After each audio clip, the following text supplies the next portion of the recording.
Jóvenes, ¿cómo están? Muy buenas tardes. Bienvenidos a una nueva clase del área de Historia del Perú. Soy el profesor Sergio Miguel Cancha Caballero y de esta forma iniciamos nuestra clase. No sin antes esperando que se encuentren muy bien en casa ustedes y cada uno de sus familiares. Que Dios los bendiga siempre. Bien, arrancamos nuestra clase recordando lo que ya habíamos trabajado y dejado inconcluso en nuestro tema anterior de Historia del Perú. Trabajamos la República Aristocrática 1, la primera parte. Entonces, cuando hablamos de la República Aristocrática, este hecho que va a pasar en nuestro país en el siglo XX es algo muy interesante para recordar, porque cuando hablamos de aristocracia, esto viene, como ya les mencionaba, de las familias más poderosas, las que van a controlar la parte de las riquezas de nuestro Perú. Luego de que hemos sufrido una derrota tremenda con la parte, la guerra con Chile, el guano, salitre, territorio y todo prácticamente quedamos en una bancarrota total, van a surgir nuevos recursos, como por ejemplo el caucho en la parte de la selva que va a ser explotado ¿por quién? Por el rey cauchero, Carlos Fermín Fitzcarrald. Entonces, es justamente en esta época cuando los nuevos recursos van a ser apropiados por estas familias muy poderosas. Por ejemplo, las haciendas azucareras que van a tener las familias más poderosas como dueños, los famosos y llamados los varones del azúcar. Entonces, justamente ahí viene el punto de quiebre, porque el pueblo es quien se va a cansar y va a tratar de reclamar algo justo para ellos. ¿Quiénes específicamente estoy hablando? La clase proletariada. ¿Ellos quiénes son? Los obreros. No te olvides que también hay gamonales en las grandes haciendas en la parte andina de nuestro país. Nuestros hermanos indígenas que supuestamente ya habían pasado muchos años, 80 años, 90 años desde que San Martín proclama la independencia, la libertad, la equidad. Desde que España se va de nuestro territorio, parece que en algunas cosas nada llegó a cambiar, como la explotación de nuestros hermanos indígenas, ahora a manos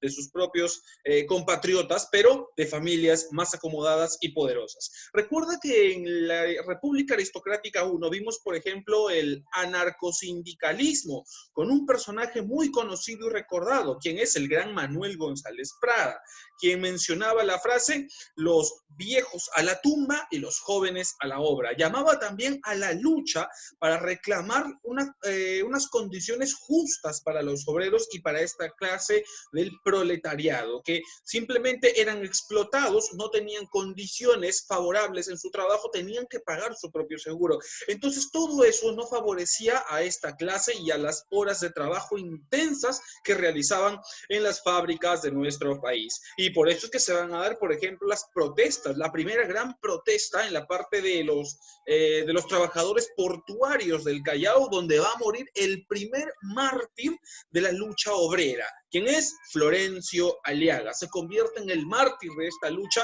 por la reivindicación y mejores condiciones ya en este siglo, nuevo siglo para ellos, el siglo XX iniciando, porque necesitaban mejores condiciones como ya lo habían logrado en otras partes del mundo, por ejemplo, en la ciudad de Detroit, en la parte de Estados Unidos. Entonces, esa era la necesidad y se van a formar los pequeños sindicatos. Nueva Estrella del Perú, de los panaderos que van a formarse y van a constituirse a partir de 1905 y que van a salir y van a protestar y van a reclamar por mejores condiciones. Pero los gobernantes en esta época no siempre van a estar del lado del pueblo. Por eso es que se llama República Aristocrática. Ahí, en ese entonces, van a gobernar sobre todo presidentes del Partido Civil. Y cuando hablamos presidentes del Partido Civil, significa que estos presidentes son de clase acomodada, de una clase privilegiada, de la parte de la oligarquía, de esas familias muy poderosas. Entonces, no van a hacer mucho caso a la parte del pueblo. Van a dar sí algunas cosas para que el pueblo diga que están trabajando con el dinero, pero no lo van a hacer al 100%, hasta que sale la rebelión, la protesta de los trabajadores y recién ahí van a tomar conciencia para brindar algo más justo a estos obreros y a esta clase del proletariado. Hoy vamos a conocer la segunda parte de lo que es la República Aristocrática. Tema muy importante que debemos conocer y no olvidar en la parte de nuestra historia del Perú. Lo que a mí me llama la atención, por ejemplo, jóvenes, es que en esta época, así como hoy incluso, son los mandatarios quienes deberían velar por el pueblo, pero lamentablemente hacen caso omiso y simplemente se centran en sus prioridades de ellos o qué es lo que deben atender y qué es lo que no deben atender. Y lamentablemente la gente padece a veces por la hambruna, por la pobreza, la desigualdad que existe sobre todo en la sociedad. Entonces, nos enfocamos a esta república aristocrática en esta segunda parte. Observamos y analizamos las primeras imágenes. Por ejemplo, la primera imagen tenemos las etnias selváticas llevando caucho. Te expliqué que habían tipos de trabajos en la parte de la selva para la explotación cauchera. Y una de ellas era perseguir a los indígenas y obligarlos por la fuerza a trabajar en estas plantaciones caucheras. Lamentablemente sin pago y sin pocas condiciones, como ahí observas en la imagen. Y el presidente, ¿dónde están los mandatarios que no velaban por los intereses de nuestros hermanos aborígenes de esta zona? Lamentablemente, como eran de clase privilegiada en esta oligarquía, en esta aristocracia, brillaron como siempre por su ausencia. Esto es en la selva. Y también nos vamos a la parte andina. Por ejemplo, dentro de una hacienda, de un gamonal en la parte andina, nuestros hermanos indígenas también eran muy explotados, demasiado explotados, largas horas de jornadas de trabajo por simplemente alimentos o un pequeño lugar donde ellos puedan vivir, o a duras penas algunos recibían cierto pago, pero ojo que era mínimo. Entonces las condiciones no estaban dadas. El siguiente presidente que viene en esta segunda parte de la República Aristocrática es Eduardo López de Romaña, que va a gobernar desde el año 1899 a 1903. Este hombre, como ya es típico en esta época, va a llegar al poder por una alianza entre el Partido Civil y el Partido Demócrata. Ahora, vamos a conocer a este presidente, Eduardo López de Romaña, ¿qué hizo en la parte económica? Por ejemplo, en la parte económica va a brindar el nuevo Código de Minería. ¿Y esto para qué? Para que pueda atraer gran cantidad de inversiones mineras. También va a crear el Código de Aguas. ¿Para qué? Para monopolizar el agua. ¿Esto qué significa? Para producir la mayor cantidad de azúcar, pero va a controlar el agua, pero para las familias oligarcas, sobre todo para estos varones del azúcar que ya les había hablado en tema anterior. Si bien es cierto, su gobierno va a estar caracterizado por la exportación, sí, va a ser una parte muy positiva del azúcar, algodón, minerales también, pero también van a ingresar gran cantidad de capital extranjero. Profesor, ¿esto no es bueno?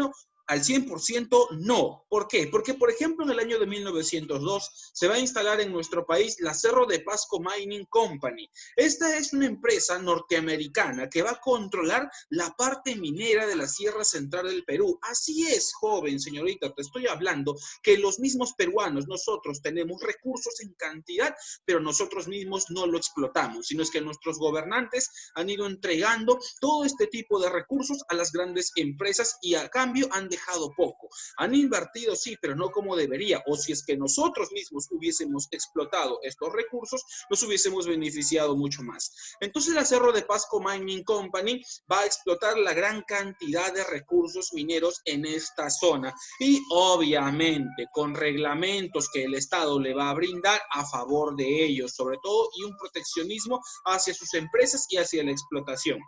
Entonces va a surgir, por ejemplo, Manuel González Prada, este hombre que ya te hablé en la clase pasada, anarcosindicalista, que reclamaba algo justo para los obreros, en vista de que los presidentes, mandatarios, estaban regalando la riqueza, los minerales a estas grandes empresas, no había igualdad social, una pobreza total, entonces va a mencionar la siguiente frase: si el hombre pudiera convertirse en sobrehumano, lo conseguiría por el sacrificio, pero el sacrificio tiene que ser voluntario.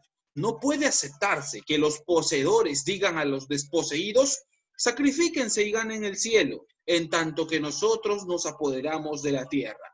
Este hombre intelectual, Manuel González Prada, tiene mucha razón. El hombre por su capacidad puede sobresalir, puede convertirse en un sobrehumano como él lo menciona, pero esto no nace a veces en el mismo peruano. Tiene que salir, tiene que protestar, tiene que reclamar condiciones justas. No se puede aceptar que mientras intente esto, los que más tienen o los más adinerados o la clase alta nos diga que debemos sacrificarnos y ganarnos algo que nos merecemos, pero tenemos un proceso, un camino largo por recorrer, mientras que ellos, esta clase oligarca, esta clase de la aristocracia, ya se apoderó de todas las riquezas o como la frase menciona, la tierra. Una frase que no deben olvidar jóvenes, muy interesante en la parte de nuestra república aristocrática acerca del gran Manuel González Prada. Vamos a ver qué hizo Eduardo López de Romaña en el plano internacional. Aquí quiero que entiendas algo. De acuerdo de la guerra con Chile y la firma del Tratado de Ancón, le entregamos Tacna y Arica. No te olvides que por espacio de 10 años, y luego de 10 años deberían volver a nuestro territorio. Lamentablemente aquí quiero mencionarte que Tacna y Arica, como estaba en manos de Chile, Chile va a iniciar la llamada política de chilenización. ¿Qué quiere decir? Te lo explico rápido. Por ejemplo, cuando habían en Tacna, en Arica, colegios peruanos, maestros peruanos que enseñaban historia del Perú, fueron despedidos. Ahora son maestros chilenos que enseñan la historia chilena. En Tacna y Arica se entonaba a gran voz el himno nacional del Perú. Ahora ya no, queda totalmente prohibido bajo pena de cárcel. Ahora se entona el himno chileno. ¿Y qué más hace Chile para darle a favor y para que Tacna y Arica, luego de los 10 años, se va a hacer una encuesta para que ver si vuelven al Perú, se quedan en Chile? Les empieza a dar trabajo a todos los tacneños y a los ariqueños, les empieza a construir colegios, postas de salud, les empieza a mejorar las condiciones de vida. Obvio, eso no solamente era por decir, hay que darle a los tacneños y los de Arica mejores condiciones para que vivan, también son nuestros hermanos. No, ellos querían comprar a los hermanos de Tacna y Arica para que cuando llegue el momento de votar, decidan quedarse en Chile. Entonces, los peruanos en esa época, quiero que te hagas una idea, en esa época vivían con temor. Si bien es cierto, crecieron los nuevos niños en esa época con historias de Miguel Grau, Francisco Bolognesi, pero fueron secretas. En la calle no podías hablar de nuestros héroes peruanos, no podías entonarle el himno nacional, tenías que hacerlo en tu casa, oculto y en silencio para que no te escuchen las autoridades de Chile, porque si no te llevaban de una forma a prisión. Entonces, esa represión vivió Tacna y Arica, ¿de acuerdo? Pero ojo que este proceso de chilenización va a durar mucho tiempo. Cuando Perú le dice, oye, Chile, ya pues, ya pasó cierto tiempo, ¿por qué no entonces no realizamos la encuesta para ver si los de Tacna y Arica quieren volver al Perú o quieren quedarse en Chile? Entonces los chilenos se mencionaban, no, Perú, todavía nos falta documentos, todavía no se puede. Mira, dame un par de añitos más y yo lo resuelvo esto y hacemos la encuesta. Jóvenes, aunque no lo creas, Arica sí se va a quedar para Chile, pero Tacna, no te olvides que se le llama la ciudad heroica y justo acaba de pasar su aniversario. ¿Por qué la ciudad heroica? Aguantó 50 años bajo el territorio chileno y luego de 50 años por presión de Perú y de otros países recién se hizo el plebiscito y Tacna luego de 50 años se reincorpora nuevamente al Perú, porque en ese plebiscito le preguntaron a los tacneños, ustedes, ¿quieren volver a pertenecer al Perú o quieren quedarse del lado del territorio chileno? Aunque no lo creas, más del 80% de tacneños votaron por regresar al Perú y esa es de esa forma como Tacna se reincorpora al Perú y por eso es que se le llama Tacna la ciudad heroica. Entonces, en este gobierno de Eduardo López de Romaña, cuando Chile estaba haciendo su política de chilenización, comprando los tacneños y ariqueños y diciendo, Perú, espérate por favor, un momentito, me falta documento, un añito más, 2 añitos más, entonces es ahí donde se va a romper los lazos comerciales. El presidente decide romper los lazos comerciales con la parte de Chile, rompe todas las relaciones o lazos diplomáticos con este vecino país del sur. Entonces, esas son las principales acciones dentro del gobierno de Eduardo López de Romaña. Luego viene el gobierno de Manuel Candamo, del año 1903 a 1904. Y acá viene un punto. Profesor, ¿por qué solamente Manuel Candamo está gobernando un año, de 1903 a 1904? Es más, joven señorita, solamente va a gobernar por meses este presidente. ¿Por qué? Empezamos. Este presidente, Manuel Candamo, era miembro de una de las familias más afortunadas y adineradas de nuestro país. ¿Qué quiere decir? Era un rico hacendado y capitalista. Y obviamente, no te olvides que en esta época de la República Aristocrática, quienes van a gobernar, sobre todo en partidos políticos, es el Partido Civil. Y este Partido Civil lo va a llevar a la presidencia de la República. Va a tener a principales ministros, como por ejemplo Augusto B. Leguía, que es el encargado del Ministerio de Hacienda. ¿Quién es Augusto B. Leguía? Uno de los siguientes presidentes también de nuestro país que va a gobernar por 11 años. Y a su gobierno se le llama el oncenio de Leguía. Pero eso lo vamos a ver más adelante. Aquí todavía es ministro de Manuel Candamo. Vamos a ver en su corto periodo de gobierno de Manuel Candamo qué es lo que hizo por nuestro país. A ver, en su gobierno se va a reconocer la independencia de Panamá, se va a liberar, se va a independizar de Panamá y Perú, se va a independizar Panamá y Perú le va a brindar todo el respaldo diplomático y político. Se va a establecer la llamada ley de ferrocarriles. Esta ley de ferrocarriles que permite la construcción para interconectar a distintas partes o puntos del Perú, pero sobre todo muchos de ellos eran para la explotación de los minerales gracias a esa compañía norteamericana, la Cerro de Pasco Mining Company, que había llegado a nuestro país. Lamentablemente, a solo 8 meses de iniciar su régimen, este presidente Manuel Candamo tenía un mal, y ese mal era el reuma, una dolencia reumática terrible. Y va a ser llevado a la parte de Arequipa, porque ahí mencionaban que en Arequipa le iban a tratar o dar tratamiento, lo iban a curar con una especie de hierbas, y el clima también le iba a ayudar. Pero en el traslado hasta Arequipa y cuando apenas inicia su tratamiento, esta dolencia reumática lo va a tumbar, entonces se va a agravar y lamentablemente el presidente Manuel Candamo va a llegar a fallecer por esta dolencia reumática. ¿Qué, profesor? En esa época morían las personas por un dolor de reuma. Sí, hoy día hay tratamientos, hay pastillas para tal vez llevarlo largo o curarlo, pero en esa época no.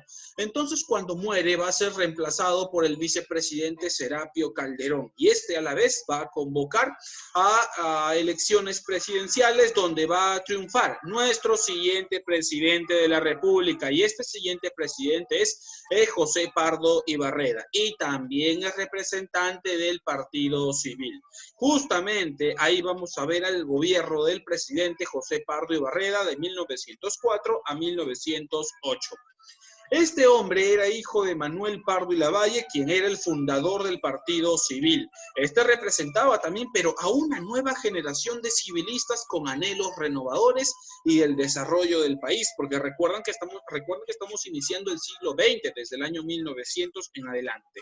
Dentro de las medidas principales de su gobierno, por ejemplo, la educación, una parte positiva es que se va a concentrar en la educación y va a decretar que sea obligatorio la educación primaria, porque entendió que la educación primaria es la base de todas. Entonces, a nivel nacional va a decretar que sea obligatoria la educación para que nadie sea analfabeto. Va a apoyar las escuelas municipales, organiza la Escuela de Artes y Oficios y promulga la ley que va a permitir el ingreso. Aquí viene un punto, señoritas. Antes las mujeres no podían estudiar en la universidad. Quiero que entiendas esto. Vivíamos en una sociedad machista. Este presidente va a iniciar y va a promulgar ya la ley que permite el ingreso a la universidad a las mujeres. Entonces es algo muy importante para resaltar en el primer gobierno de José Pardo Ibarreda. Bien, vamos en la parte económica. En la parte económica, este gobierno va a disfrutar del crecimiento del presupuesto. ¿Por qué? Porque la explotación obviamente se ha descubierto nuevos recursos como el caucho, el azúcar, el petróleo, la parte de los minerales. Entonces va a haber más inversión extranjera, entonces va a haber más presupuesto. Entonces va a contratar incluso empréstitos, se va a poder prestar de otras potencias o de bancos para realizar obras y va a recaudar de una forma mejor los recursos también. O sea, en economía sí hubo dinero en su gobierno. En la parte social, Acá viene un punto de quiebre que ya te hablaba en la clase anterior. Los obreros o esta clase proletariada se va a empezar a rebelar porque va a observar y estudiar qué es lo que pasaba en distintas partes del mundo, cuando otros obreros, hermanos de ellos, también se rebelaban y lograban mejores condiciones. Como te mencioné antes, aquí los trabajadores trabajaban, por ejemplo, 15 horas, no se les pagaba si sufrían algún accidente, ellos mismos tenían que pagarlo, no tenían condiciones, no tenían descanso. Entonces aquí van a empezar a salir las nuevas ideas para mejores condiciones de trabajo de esta clase proletariada.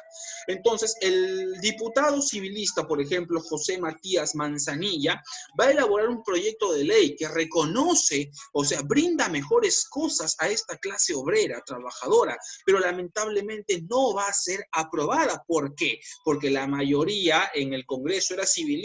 Él planteaba algo, él también era civilista, pero él planteaba algo bueno para la clase trabajadora obrera. Pero en cambio el resto de sus diputados, compañeros del partido, se van a negar totalmente. Por eso es que en el año de 1904 explota esto y se produce una gran huelga de trabajadores portuarios del Callao, donde va a morir, ahí está, no te olvides, Florencio Aliaga, quien va a ser considerado el primer mártir obrero, primer obrero que va a fallecer en esta lucha. Y luego se va a formar ya el gremio de la Federación de Obreros Panaderos Estrella del Perú, también ya constituida como un sindicato, y en 1905 son los que van a lograr por primera vez, luego de reclamar tanto, la jornada laboral de 8 horas. El presidente Pardo Ibarreda no quería, no aceptaba porque era civilista con la mayoría, pero debido a la gran huelga, manifestación, a que muere Florencio Aliaga, entonces se va a ver presionado y va a aceptar esta jornada de 8 horas.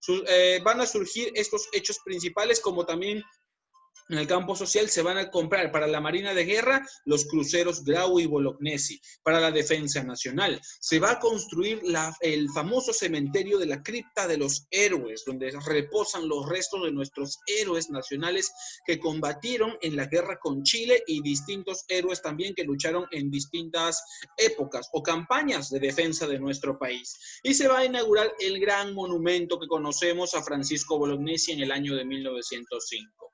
¿De acuerdo? Aquí, entonces, mira, ve, aquí está lo que el diputado Manzanilla planteaba, el proyecto de legislación de Matías Manzanilla. ¿Qué planteaba él? Higiene y seguridad para los trabajadores, era algo bueno. Trabajo de niños y mujeres, pero que hasta cierto punto ya debería haberse limitado. Descanso obligatorio es lo que planteaba. Horas de trabajo, solamente 8. Cuando digo trabajo de niños y mujeres, antes ellos sí trabajaban, entonces ahora él planteaba que no lo hicieran, que poco a poco fuera reduciendo eso. Indemnización por accidentes de trabajo, o sea, el Estado, la empresa debería pagarle al trabajador y no que salga de su bolsillo. Brindarle un contrato de trabajo por escrito que lo avale y que defienda esto. Entonces, estas cosas positivas es la que planteaba Matías Manzanilla, pero que lamentablemente no fue aceptado por este Congreso. Si bien es cierto, la mayoría era de sus compañeros del partido, no van a terminar aceptando lamentablemente. Entonces, como vemos, este tipo de proyectos de ley no fueron bien vistos debido a que simplemente se negaron porque no quisieron darle beneficio a esta clase trabajadora. Y los anarcosindicalistas, o sea, los obreros que salieron a marchar, a protestar, simplemente tenían visiones distintas. Por ejemplo, ellos no querían a los chilenos y no querían a los asiáticos, pero sí podrían solidarizarse. Por ejemplo, no los veían con buenos ojos para que estén dentro de nuestra sociedad, como una especie de recelo, de odio, resentimiento. Pero si veían que algo le pasaba, algo sucedía, padecía hambre, sí se podían ser solidarios y apoyarlos. O sea, mira cómo son las ideas de los peruanos o de la clase trabajadora en esta época sobre todo. Ese es uno de los tipos de ideas que va a pasar en esta época de lo que es la República Aristocrática en esta segunda parte. Aquí tenemos el resumen en la parte económica, educativa, social y también en lo político que va a pasar en esta República Aristocrática dentro de la segunda parte. Porque la siguiente parte de la República Aristocrática ya vamos a finalizar analizar con los últimos gobiernos, los últimos gobernantes, y vamos a ver los hechos importantes también, en la economía, en lo social, en distintos aspectos, y vamos a ver si llegaron a lograr o llenar las expectativas de los trabajadores y en general del pueblo peruano. Lo que quiero de llegar es que no se debe olvidar que siempre a veces nos centramos, se rebelaron en el Callao, las protestas en Lima, pero no te olvides que nuestros hermanos en la parte de la selva fueron cruelmente explotados, y en la parte andina, en los gamonales, en las grandes haciendas, también fueron explotados. Al menos hoy no existe una gran brecha de desigualdad al 100%, se ha reducido, sí existe, pero por lo menos ya no estamos como esa época, para mí, nefasta de nuestra historia también, porque solamente un grupo de familias, la oligarquía, la aristocracia, era quienes se beneficiaban. Es como hoy, simplemente los grandes gobernantes, cuando llegan al poder, o cuando están en campaña, prometen al pueblo bajarle el sol, la luna y las estrellas. Prometen construir muchas cosas, colegios, hospitales, igualdad, mejor sueldo. Pero cuando llegan al poder se olvidan y se benefician ellos mismos. Entonces, en esa época va a surgir lo mismo también, y va a pasar eso con esa familia, con esas familias oligarcas, o también llamadas dentro de la República Aristocrática. Muy bien, jóvenes, esa fue la segunda parte de nuestra historia de nuestro país, de lo que es la República, o lo que fue la República Aristocrática en esta segunda parte. Me despido de ustedes, no sin antes nuevamente pedirles que se cuiden, que adopten las medidas del gobierno. Hay que asearnos las manos, que este virus pronto va a pasar con la ayuda de Dios. Espero nuevamente que se encuentren bien en casa, cuídense por favor, y conmigo será hasta una siguiente oportunidad y hasta una siguiente clase en la cual vamos a ver finalmente la historia, la República Aristocrática en su tercera etapa, o la etapa final. Nos vemos, jóvenes, cuídense, hasta luego, Dios me los bendiga.